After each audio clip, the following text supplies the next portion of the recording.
Assalamualaikum dan salam sejahtera. Selamat bertemu kembali di saluran YouTube Atok Dat Studio. Siri ini membincangkan keperluan berkaitan pelan keselamatan dan kesihatan pekerjaan. Peraturan-peraturan keselamatan dan kesihatan pekerjaan, kerja pembinaan, reka bentuk dan pengurusan, Peraturan 13, Pelan Fasah Pembinaan, Subsection 1 menetapkan kontraktor utama hendaklah menyediakan pelan keselamatan projek sebelum memulakan kerja-kerja penyediaan tapak. Subsection 2 menetapkan, pelan tersebut hendaklah menyatakan perkiraan keselamatan dan kesihatan pekerjaan termasuk untuk sebagaimana yang dinyatakan dalam jadual keempat.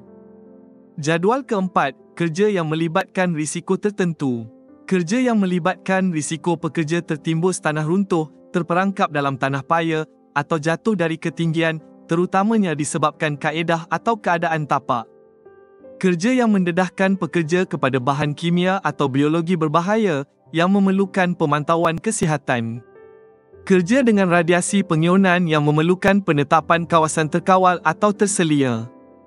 Bekerja berhampiran dengan talian kuasa voltan tinggi. Kerja yang mendedahkan pekerja kepada risiko lemas.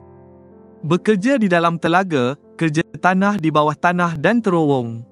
Kerja yang dijalankan oleh penyelam yang mempunyai sistem bekalan udara.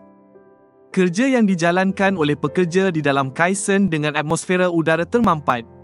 Kerja yang melibatkan penggunaan bahan letupan dan kerja yang melibatkan pemasangan atau perombakan komponen berat yang dibentuk terlebih dahulu.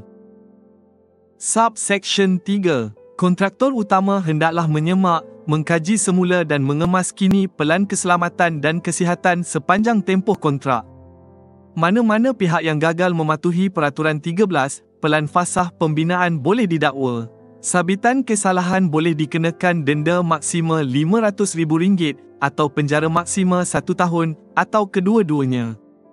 Peraturan 17, Kewajipan Kontraktor Kerja Pembinaan. Subsection 1, Perenggan D, Subperenggan 2, menetapkan kontraktor kerja pembinaan hendaklah merangka pelan fasah pembinaan di bawah Peraturan 13 sebelum penyediaan suatu tapak pembinaan.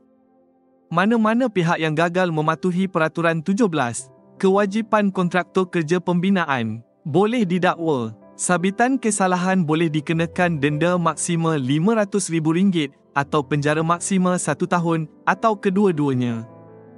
Pelan keselamatan dan kesihatan pekerjaan kerap disalahfaham sebagai manual keselamatan dan kesihatan pekerjaan.